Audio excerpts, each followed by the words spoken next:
Quest corporation मुलाकात करेंगे। 2007 में बंगलुरु में इस कंपनी की हुई शुरुआत। Sales, marketing, IT, mobility services में स्टाफिंग और आउटसोर्सिंग सर्विसेज देने का कंपनी करती है कारोबार।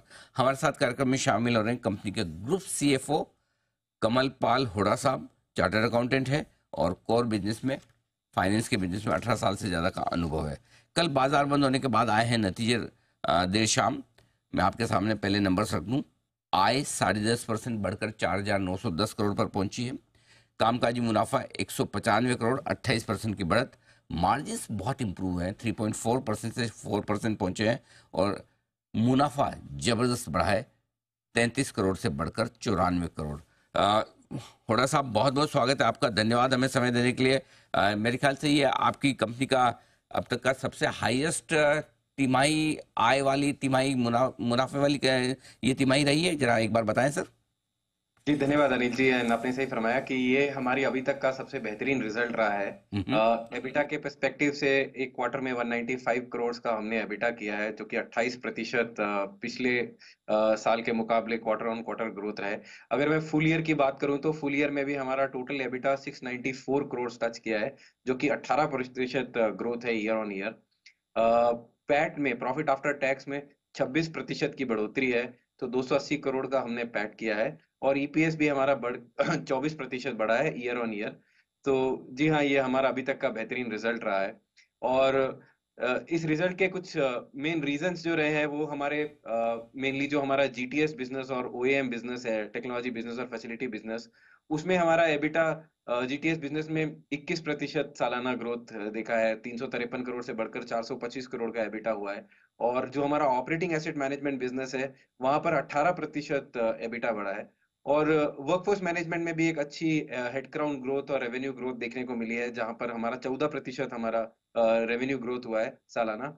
और फाउंड इट, जो कि हमारा प्रोडक्ट लेड बिजनेस है, जहां पर हमने FY23 में लगभग 96 करोड़ की इन्वेस्टमेंट्स और कैश बर्न किया था, वो घट के जो हमारा लॉस और कैश बर्न है फाउंडेड में, वो इस साल लगभग 56 करोड़ पे आया है। फाउंडेड हम लोग क्वार्टर 4 में लगभग ब्रेक इवन के नजदीक पहुंच चुके हैं।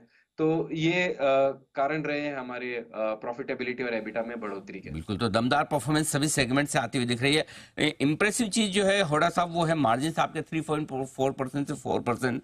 ये बताएं सर कि क्या इसमें और इम्प्रूवमेंट की गुंजाइश है? एक तो पहले ये भी बताएं कि मार्जिन में इतनी बढ़त की वजह क्या रही और क्या और इम्प्रूवमेंट हो सकता है? जी जरूर।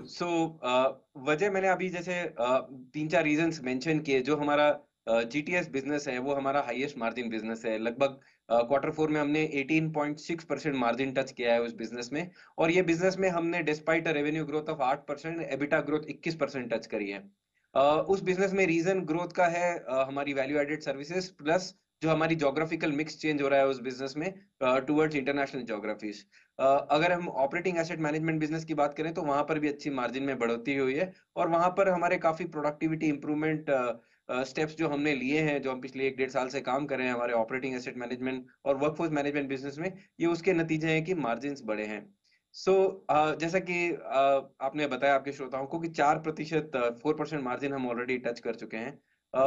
फ्यूचर में देखिए, जो हमारा बिजनेस है, एक लार्ज पार्ट ऑफ हमारा बिजनेस जो है वो हमारी इकोनॉमिक, इंडियन इकोनॉमी की जो स्ट्रेंथ है, ग्रोथ स्ट्रेंथ है, वहां पर जो इंफ्रास्ट्रक्चर और मैन्युफैक्चरिंग में जो इन्वेस्टमेंट्स होने वाली है, उस पर निर्भर है।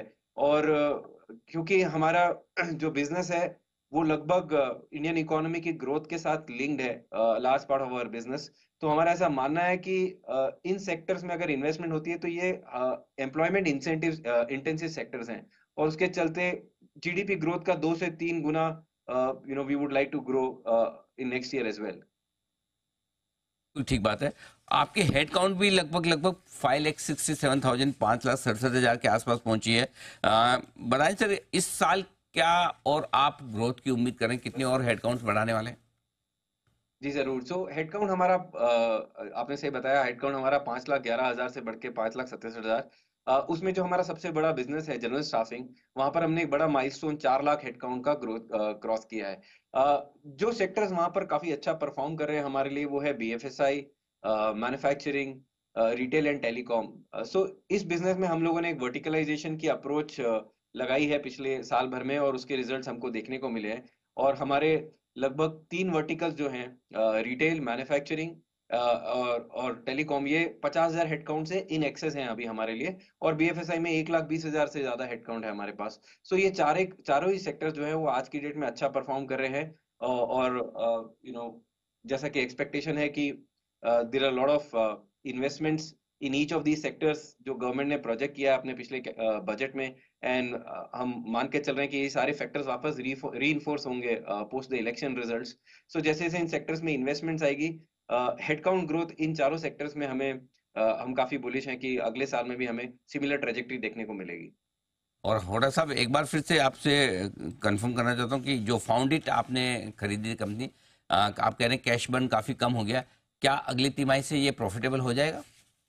जी हाँ, देखिए हमने FY23 में लगभग 96 करोड़ 96 करोड़ बर्न किया था फाउंडेड में। वो घर के घट के और 56 करोड़ हो गया FY24 में। हमारा अंदाजा है कि FY24 से FY25 में ये 56 करोड़ लगभग जीरो के बराबर पहुंच जाने चाहिए, बिकॉज Q4 में ही हम लगभग 4 करोड़ के कैश बर्न पे आ गए। तो ये एक 50 से 55 करोड़ का प्रॉफिटेबिलिटी में इंप्रूवमेंट और आना चाहिए इस नए वर्ष में पिछले वर्ष के मुकाबले।